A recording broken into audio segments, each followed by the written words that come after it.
This video is sponsored by the Double Trouble Mayhem, a duos tournament being held in April in Lebanon, New Hampshire. More about them and the Mayhem Gaming Convention later on in the video.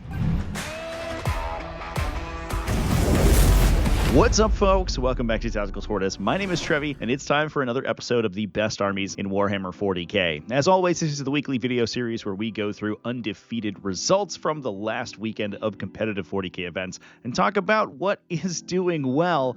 And this week is for the weekend of March 8th and 9th, 2025. Now, if you were paying attention to the channel over the weekend, you might know that I was live this weekend, live streaming the Ides of March GT. We had 5 incredible games over the course of that GT, and I am now, as of recording, on my way back from that event. In addition to that tournament, we had many other large GT size events go down this weekend, including many that were closing in on or breaking that 100 player cap. So without further ado, let's dive in and talk about a metagame breakdown. Now, Ultramarines, I think as is largely to be expected, did fairly well. They did have an undefeated result at the Ides of March GT that I live streamed. They also took down the 3rd annual Blue Ridge Championship and the Safe Off GT. Tau Empire had an uncharacteristically good week this weekend. This included wins at the Hobby Henchman Spring GT and Scorched Earth Open. Aeldari, as is to be expected after their new codex, also doing fairly well at the 2 GT Bilbao, as well as the CM Games tournament. Chaos Demons had a pretty good week as well, but not just with Legion of Excess. We also saw Scintillating Legion do fairly well this weekend too,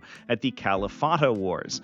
We also saw Legion of Excess do well at the Hyper 345 GT. Blood Angels also had a great weekend at the Hunter GT Autumn and Bayern Major. These were both using a Bloodless Angels style of army that wasn't including any Blood Angels units, instead focusing on Liberator Strike Force in addition to vanilla units to unlock their +1 to wound. We also saw Genestealer Cults with 2 undefeated results at the Mad Warhammer 40k and Cascade Clash, where the final day detachment was brought out for competitive play. Now, for further results from the 2 GT Bilbao, Leagues of Votann were able to take that event down with an undefeated record. Imperial Knights also did well at the Hunter G Autumn.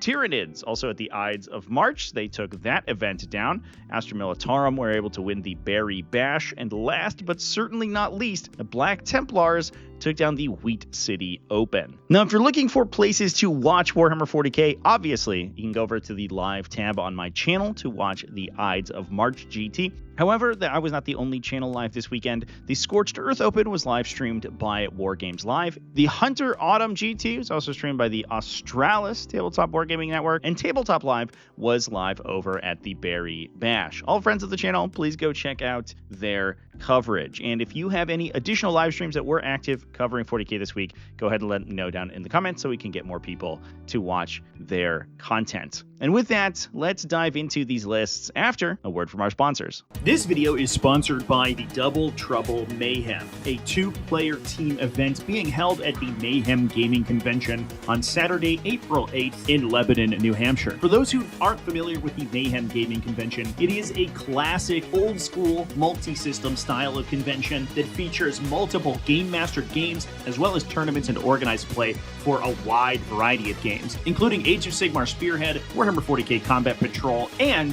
the Double Trouble Tournament. This tournament is a perfect introduction into 40k team play. Each player on a team will bring an incursion-sized army to the battle. Both of those armies will be combined to form a single 2,000-point strike force game on a single battlefield, making each round a test of teamwork and coordination. Visit the links down in the video description to learn how you can register for the Double Trouble Mayhem and for more information about the Mayhem Gaming Convention itself. Now, we're going to start by talking about Ultramarines, and for that, we're going to move over to the Ides of March GT. This was a 65-player GT held in Rockport, Maine, and it only ran 5 rounds, so it did have 2 undefeated players. While Sam Pope won the event with Tyranids, who we'll be talking about later on, Jeffrey Colpitts also went undefeated at the event with a Vanguard Spearhead. Whereas the other varieties of Ultramarines this weekend were running Gladius Task Force and slightly more standard Gladius Task Force builds, Jeff was running a little bit more more of a classic Ultramarine staple, which is this Vanguard Spearhead. This included Robute Gilliman, Uriel Ventress, and a combi weapon lieutenant, eschewing the normally included Marnius Calgar. We also saw an Intercessor squad to support the backline and OBSEC backline objectives, particularly important in this list because it will oftentimes be guerrilla tacticsing its units into Deep Strike or into Reserve, so it will oftentimes be losing its objectives. If you can get an Intercessor squad onto that objective and lock it for the later game, that certainly helps quite a bit. We have a Centurion Devastator squad, 6 Lascannon Centurions in that one. That one is to be targeted by Uriel Ventress to gain Deep Strike, so when they guerrilla tactics, they can come back in anywhere on the battlefield. We also then have 15 Inceptors, 2 units of 6, as well as a unit of 3. That's a mix of Plasma Exterminators and Assault Bolters. 1 unit of 6 with Assault Bolters, the rest of them have Plasma Exterminators, and that is a pretty good spread. You can answer a wide variety of targets by manipulating which units have which weapons here. The Plasma Exterminators, good at killing heavy infantry and vehicles. Assault Bolters, much better at infantry sweeping or killing other Space Marine profiles. We then have an Incursor squad to help out those Inceptors with +1 to hit. They can also help out the Centurion Devastators. If you can give them +1 to hit without having to rely on the stratagem, they have reroll once to hit baked in, and they reroll their wound rolls with their las cannons because of Twin Linked, which makes them hyper efficient. They can also gain +1 to hit for a CP with an additional AP, but that's provided that they're far enough away from their opponent to be able to trigger that. But the Incursor squad obviously doesn't care so much. We then also have 2 Scout squads for additional forward operators and some utility from 2 Invader ATVs and a Calidus Assassin. Now this list typically wants to play a little bit of a skirmishy game plan. It uses the Scout squads and the Incursors to kind of take table space in the early game and skirmish with your opponent, prevent charges by using the reactive move that's available to the detachment to keep those forward operators alive for as long as possible. Once your opponent extends in order to try to kill them, it can drop in whatever unit got picked up, probably the Centurion Devastators with guerrilla tactics, and then also 15 Inceptors to punish them for any overextension. So you have to play hyper vigilant against this style of army, and if you're not prepared for it, it can just run you over. Now with that, we're going to move over to the United Kingdom for the Hobby Henchman Spring GT. This is a slightly smaller 25-player event and was won by Ross Tully running Tau Empire, but not any Tau Empire, a Kroot hunting pack. Now this list was starting out pretty spicy. This included 2 Ethereals, both of them with shield drones. The Ethereals now do have the opportunity to guide like other units they gained for the greater good, which can certainly help support Tau units, but it also gives you multiple opportunities to generate additional command points and act as a very cheap sort of individual unit. With their hover drones, they have a 10-inch move characteristic, which is definitely not too bad, and being an infantry unit, that's fairly maneuverable. Plus, if you have 2 of them, you can roll 2 dice at the end of your command phase to try to regenerate your command points. Obviously, only one of those dice can be successful, but if one of them fails, the other one can potentially attempt to generate that CP, which is kind of an interesting inclusion. We then have a Flesh Shaper, a Lone Spear with Kroot Flock to give him a 12-inch anti-deep strike aura, an Omni Scrambler aura, alongside 2 Trail Shapers, one of them with Nomadic Hunter, to grant his unit +3 move, the other one with Root Carved Weapons to improve his offensive output. We then have an absolute ton of Kroot Carnivores, 2 units of 20, as well as 4 units of 10. These guys do get the battle line keyword for being in the Kroot Hunting Pack detachment, so you're able to take a ton of them.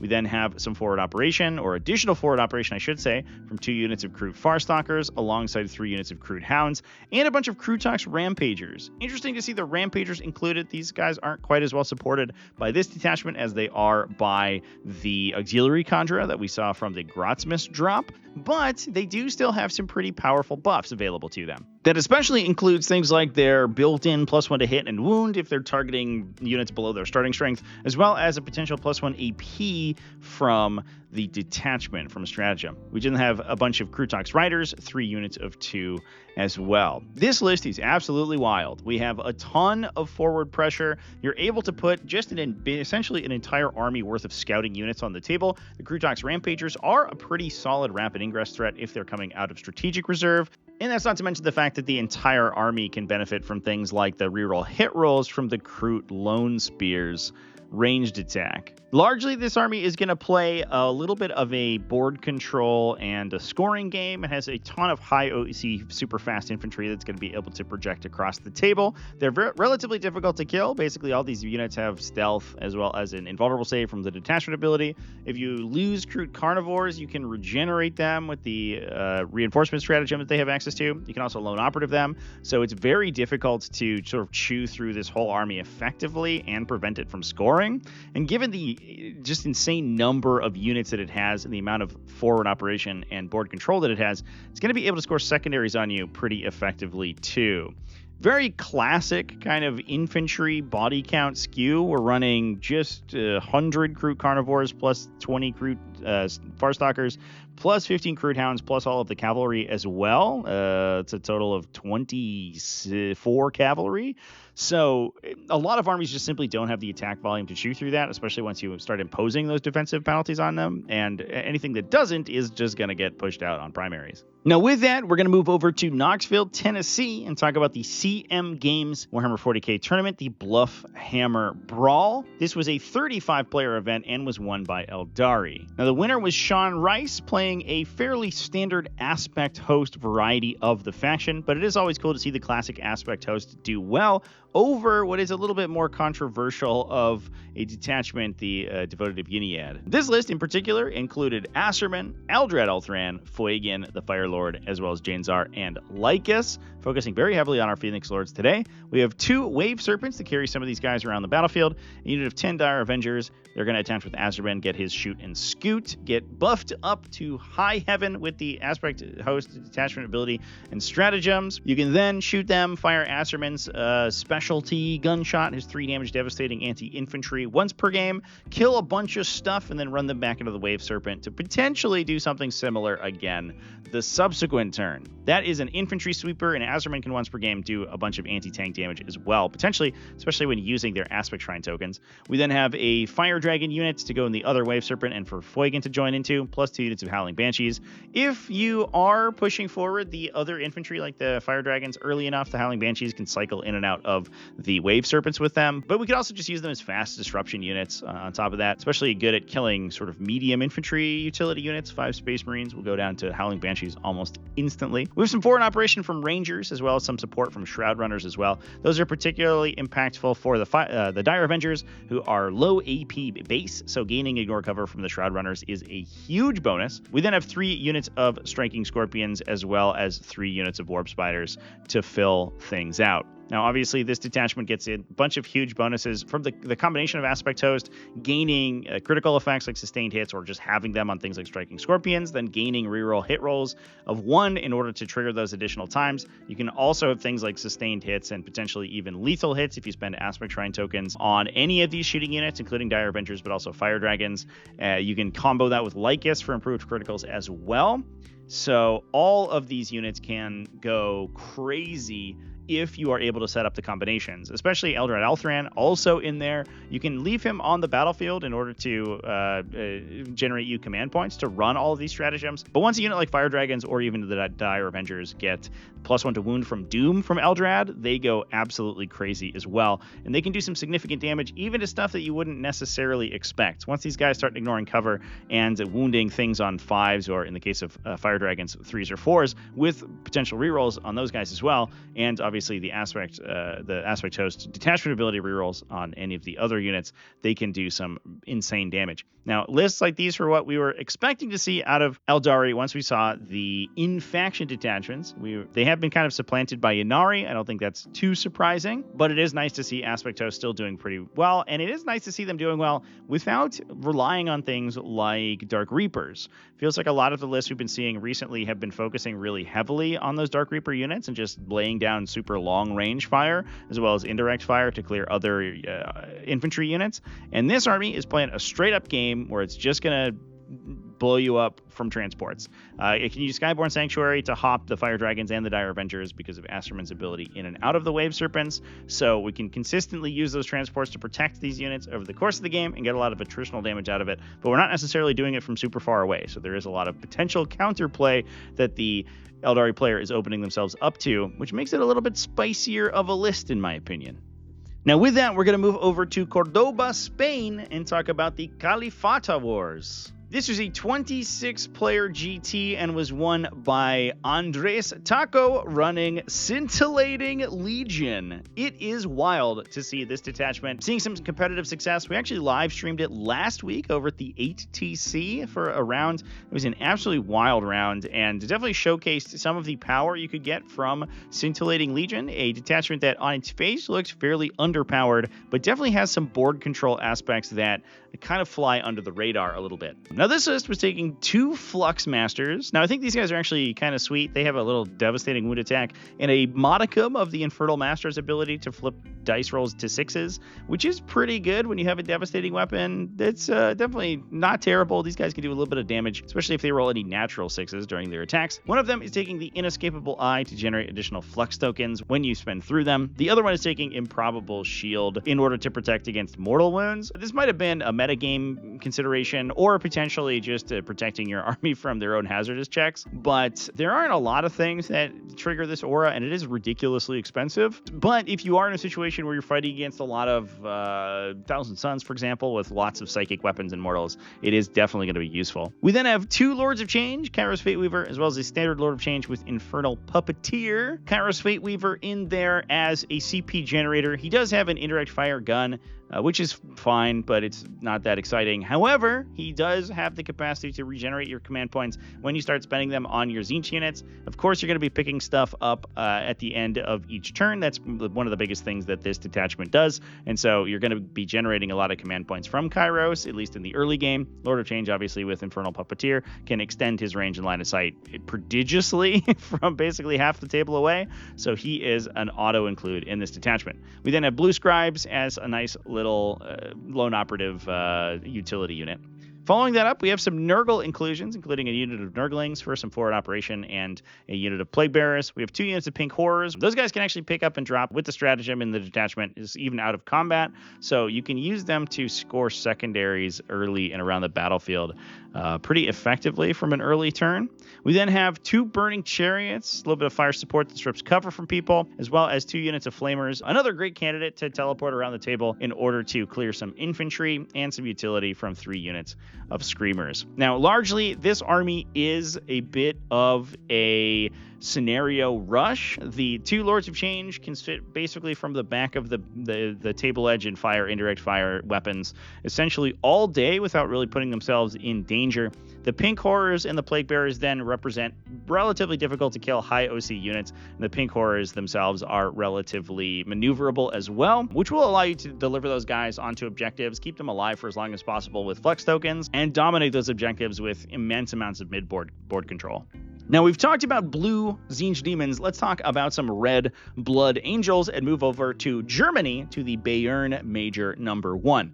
This was a fairly large 81-player event, obviously held in Germany, and this one was won by Blood Angels. Now, obviously, as he says right at the top of the list here, no Blood Angels units equals +1 to wound with Oath. This is a Bloodless Angels army, and it is maybe coming out to the point where this is probably in competition with Ultramarines as one of, if not the best way to play Space Marines. This army is including a captain with Speed of the Primarch to give him fight first, another captain with Rage Field Warrior, alongside a Phobos Lieutenant and a Combi Weapon Lieutenant. We've got 2 units of Assault Intercessors to attach those captains into to give them wound rerolls. Pretty standard stuff so far. 1 Impulsor to deliver them, a couple units of Jump Pack Assault Intercessors for utility. We have a little bit of long-range shooting coming from a Gladiator Lancer, which is a nice inclusion there just to keep your opponent's head down in the early game. I actually just released a video about deployment where I talked about how valuable it is to have fire support units like the Lancer who can just force your opponent to consider its line of sight when they're deploying. If you don't have units like that, your opponent can just kind of do whatever they want on deployment and the first turn, and the Lancer forces them to consider their placement and their movement early. We then have an Inceptor squad, 3 Assault Bolters Cluster Inceptors to clear some infantry, kill enemy utility units, and act as a utility unit themselves. Plus a pair of Incursor squads to give the ranged attackers +1 to hits, plus they can advance, shoot, and charge because they have assault weapons.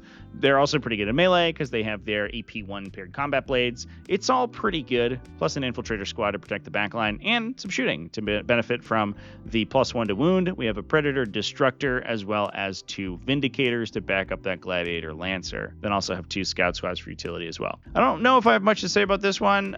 Both of the Blood Angels armies that went undefeated this weekend basically looked like this.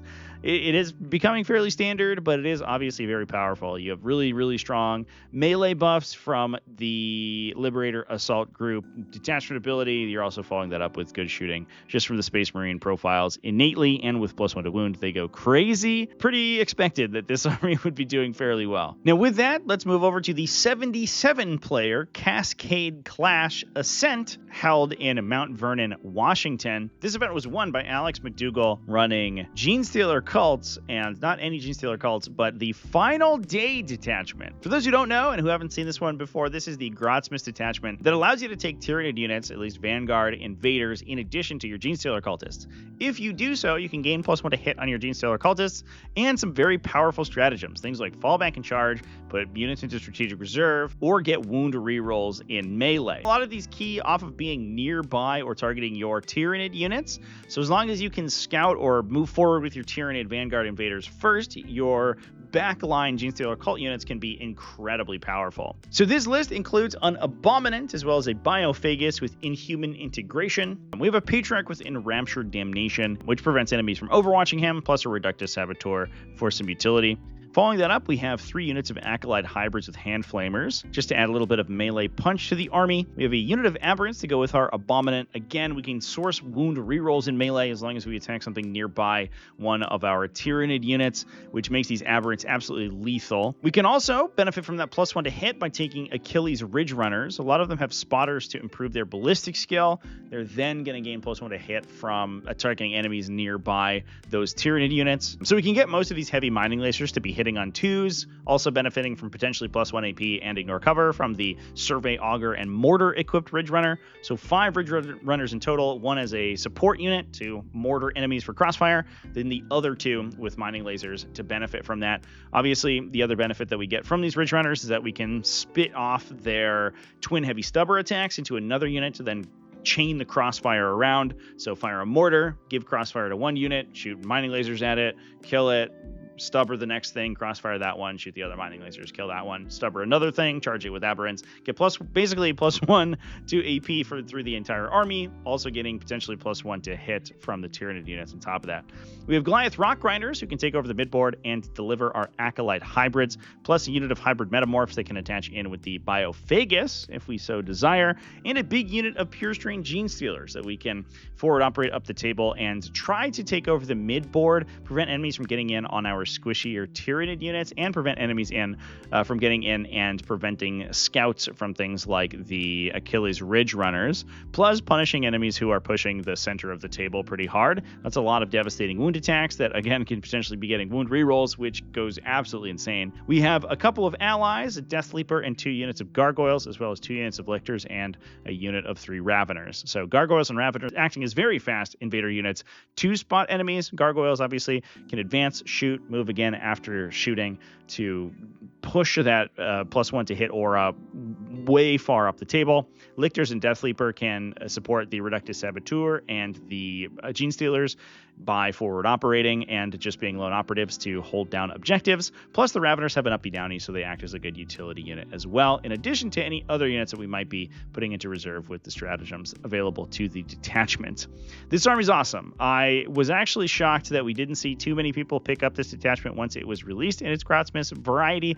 I think a lot of people don't really rate the Achilles Ridge Runners. For better or for worse, their attacks are incredibly spiky. So I think that's why we haven't been putting too much stock into the Ridge Runner focused Final Day army, but this army also brings some melee counterpunch in addition to that pretty solid shooting base, and I think that is incredibly effective. Not to mention the fact that it has good utility as well. Obviously, Genestealer Cults are already good at utility, especially given the fact that they can just cult ambush a lot of their stuff back, But we also have things like lictors and gargoyles who are good at deep striking and coming in out of reserve to score objectives too. So overall, pretty well-rounded army. Obviously, very technical, and Alex McDougall has proven himself in the past to be an incredibly strong Genestealer Cults player. So if anybody could make this detachment work, it would be him. But I am very excited to see it, seeing some competitive success. Now we're going to continue to talk about some form of demi-humans by moving on over back to Spain, in fact, and talk about the 50-player 2GT Bilbao. This event was won by Koldo Bezka, running Leagues of Votann in an Oath Band. Now, this army was taking only 2 Einherjar champions as its characters, one of them with Appraising Glare to project judgment tokens onto objectives. We have a Hearthkin warrior unit as well as a bunch of Sagittars. 3 Sagittars in total, alongside 3 units of Chthonian Berserks. So we can fill several of these Sagittars up with those Berserks. I imagine that we're going to be putting one with the Hearthkin warrior squad in order to combat squad them out to give additional utility units. But we also have additional transport options for those Berserks elsewhere in the army. We then have 2 5-man units of Einherjar Hearthguard to attach in with the Einherjar champions, plus 2 Hekaton land fortresses and 2 units of Hernkin Pioneers, plus some forward operation from a Hernkin Jaeger unit. This is kind of a bit of a classic version of Leagues of Votann. Votann has gone through so many permutations this edition, it's kind of boggles the mind for a faction that only has like 6 data sheets. But this variety is kind of focusing on, first of all, controlling the midboard with tons of scouts. We have an infiltrator unit in the Jaegers, plus 9 Hernkin Pioneers and 3 Sagittars in order to try to create table space. That's going to allow the Hekaton land fortresses to kind of take the center of the table and really dominate the fight in the midboard.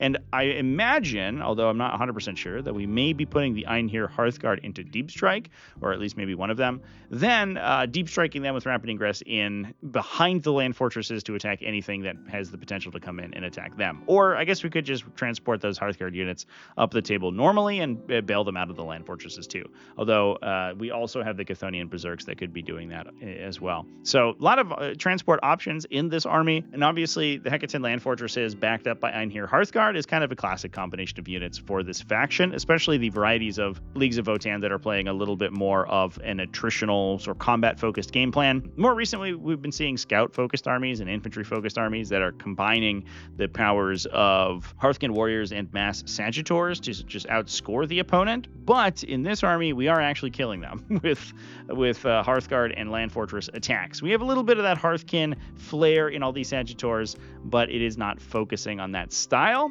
So interesting to see. This one, it feels like a little bit of a throwback from sometime last year when we were seeing Leagues of Votann see some success. And it's nice to see it back on the competitive field. I do think Leagues of Votann are in a little bit of a rough spot right now. They've kind of been power crept by the more recent releases. But they do have a couple of varieties that they can play inside their Oathband detachment that can do fairly well if they hit the right matchups. Now with that, we're going to move all the way down to Down Under, talk about the Hunter GT Autumn. This one, as I mentioned before, was streamed by Australis TWN, I believe on both Twitch and YouTube. I think they multi-stream over there on that channel. But this event was won by Imperial Knights. Imperial Knights have been getting quite a bit of showcase these last couple weeks, largely because of their inclusion of Imperial agents to shore up their relatively anemic list of datasheets. This army from Jordan McGregor is taking essentially all armigers. We have 1, 2, 3, 4, 5, 6 Helverins, plus 1 Moirax, interestingly, plus 1, 2, 3, 4, 5, 6 Armiger Warglaives as well. Last and certainly not least, we then have a Minotaur and Priest, Sister Battle Immolator, and Watch Captain Artemis to fill out those characters. Now, obviously, the Minotaur and Priest is in here because you have to have a unit that can embark into the Immolator, and he can, which allows the Immolator to deploy on the table without killing itself. The Immolator is important because it's able to strip cover from enemies. That's huge to allow the autocannon equipped Armiger Helverins to do damage to high armor save targets. Watch Captain Artemis is in there as a nice little objective holder. He can sit on your backline objective. If your opponent drops in to kill him, he'll just respawn probably and hold your objective anyway, and then go stab someone with a little knife. So he's cute. He's a nice little inclusion and relatively cheap as an objective controller. We streamed an army very similar to this actually over the weekend at the Ides of March GT. So if you want to see an army very similar to this, it's focusing almost entirely on armigers, you can go check that out over on my channel. That was in the day one coverage, I believe. These armies do their best Chaos Knights impressions, and the Chaos Knights have been pushing this kind of style of mass war dog or mass armiger army for ages. It's a little bit different. Imperial Knights does a little bit more damage thanks to their floating rerolls, although their individual data sheets aren't as good and they can't walk through walls, so they're less flexible. However, they do have that really strong long-range shooting from the Armiger Helverins, and if you have the right defensive profile, these guys will just rip you up. Now with that moves us back to the Ides of March. We've come full circle to talk about Tyranids. None other than Sam Pope, our resident Tyranid expert, taking it down with Crusher Stampede. He did go 5-0 and win the event. You can watch the finals game on stream. It was pretty wild, and I believe that this is the only detachment that Samuel has not yet competed with and or won a GT with. Until now, obviously, because he did win this one. In this list, he was running a Hive Tyrant, Neuro Tyrant, a unit of Hormagaunts just for objective disruption to force enemies off objectives with 20 OC with a fairly long threat range. We had a Biovore for utility, and the rest of the list was nothing but Lictors and monsters. We had 2 Neuro Lictors for forward operation and 2 Battle Shock enemies, plus 3 Tyrannofexes, 1 Acid Spray Tyrannofex, and 2 Rupture Cannons, 1 Norn Emissary, 1 Haru Specs, and 3 Exocrines. Now, having watched several of Sam's games with this army and talked to him at the event, I can give a little bit of additional insight into how this one played out. The Haru Specs is a good rapid ingress target. It can come in, it can start in your strategic reserve and then jump in off of whatever flank the army needs to push the enemy with. Plus, it forces the enemy to screen it early, so you get shots with the Exocrines into their utility units from the early game. Now, the rest of the list essentially just deploys in a big brick on one side of the table, except for the Norn Emissary, which tries to take out an objective on the other side of the table and split the opponent's focus. From there, it just plays a totally attritional game plan. It shoots at you with Tyrannofexes and Exocrines and hopes that the superior Tyranid points values will eventually win out. Not to mention the fact that the army also gains +1 to hit and +1 to wound as the rounds start going on, and it starts accruing damage, so these Tyrannofexes actually get fairly reliable in terms of their shooting. You can even do things like give them swarm guided salvos to ignore cover and reroll once to hit from the Exocrines, so their Rupture Cannon can be hitting on 2s, rerolling, ignoring cover, probably with a floating reroll from the Hive Tyrant, giving them a command reroll on their wound roll as well, which gives them a very good opportunity to convert 2 Rupture Cannon shots directly through somebody's armor save. As long as they're not protected by an invuln, this guy will probably convert those and probably kill you, which is good, I have heard. Other than that, though, Crusher Stampede is just doing Crusher Stampede stuff. It can move through walls, which is pretty neat, but otherwise can do some mortal wounds on the charge and maybe make itself harder to kill in melee, but doesn't have too much else going for it. It's largely just playing the standard Tyranid game plan, but supplementing in mass infantry for more monsters. Now let's move over to Canada and talk about the 11th Berry Bash, hosted by none other than Scary and live streamed by our friends at Tabletop Live. Nick Jagiello won this event using an Astra Militarum Bridgehead Strike. Overall, pretty standard Bridgehead Strike stuff from this army, but we do have some spicy inclusions. So, first of all, we have a Cadian command squad plus Gaunt's Ghosts and a couple Militarum Tempestus command squads. One has a Bombast Vox Array to spread its orders out. One has a Shroud Projector to give its units stealth. And then we have a naked one with no enhancements, plus Ursula Creed. The inclusion of the Cadian command squad also allows Ursula Creed to potentially master box some additional orders out, so we can extend the range of her 3 orders that she gets farther than her normal 6-inch radius. We then have a unit of Cadian shock troops for her to jump into, plus a bunch of Tempestus Scions. Not too surprising. 4 big units of 10 to attach the characters into and just be a powerful deep strike bricks, plus a unit of 5 as well. We then have, here's where the spice comes in, some melee counterpunch. 15 Attilan Rough Riders, 1 unit of 10 and 1 unit of 5. One downside of the detachment is that oftentimes it will sort of fall down once we get to the mid to late game. Once the doom drops have occurred and the Tempestus Ions have dropped in, they obviously will oftentimes get picked up by enemies moving forward and clearing them out. However, we then have Attilan Rough Riders that can run in. They can get additional speed from move, or they can get +1 to hit from fixed bayonets and counterpunch back the counterpunching.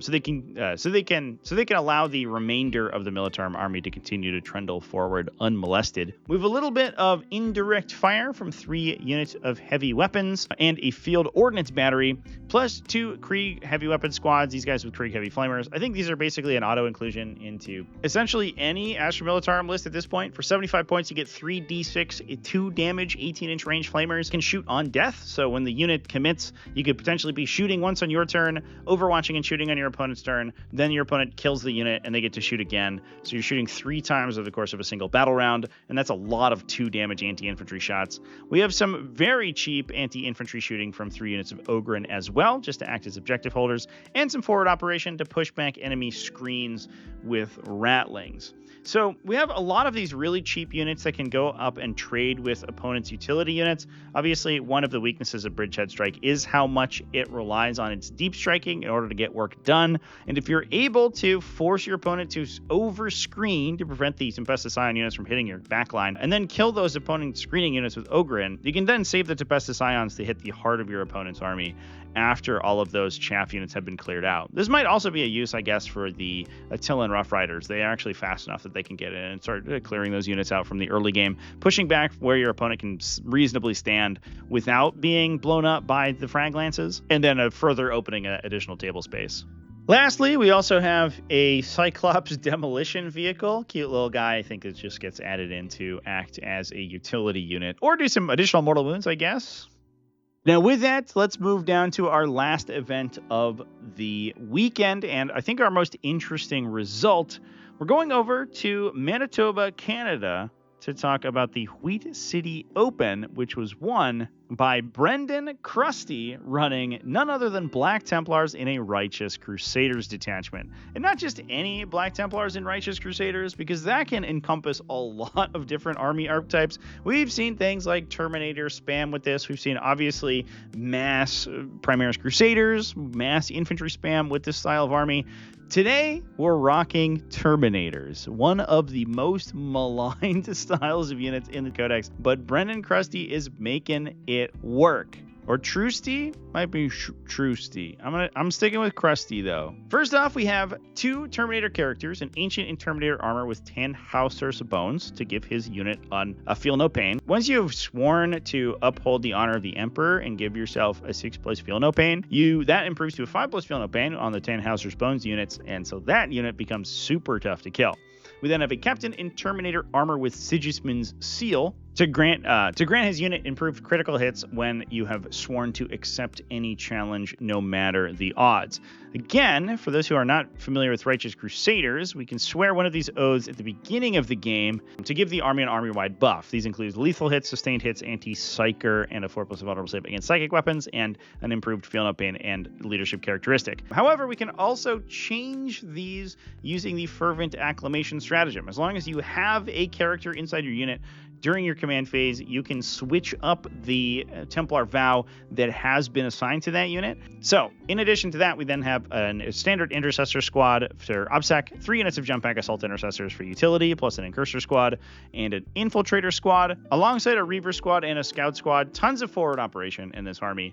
And then, following that up with impressively 20 Terminators, 10 Assault Terminators, as well as 10 Shooting Terminators. Those guys equipped with a pair of Cyclone missile launchers, as well as their Power Fists. Supporting those 2 Cyclone missile launchers are also a trio of Ballistus Dreadnoughts for some backline shooting. But an interesting question that I have is exactly where the characters get attached in here. I have a sneaking suspicion that they may both attach into the Terminator Assault Squad. Interestingly, Fervent Acclamation only requires that your unit be led by a character, but it doesn't require that you actually be on the battlefield. So you can, for example, do things like use Fervent Acclamation to switch or to add additional Templar vows to a unit that's not caught in the battlefield and deep strike them in and charge with them. You can also obviously rapid ingress these guys. They have teleport homers, so they can rapid ingress very effectively in order to get a pretty easy charge. Now, Fervent Acclamation adds a Templar vow to the unit in addition to the vow that you've selected at the beginning of the battle.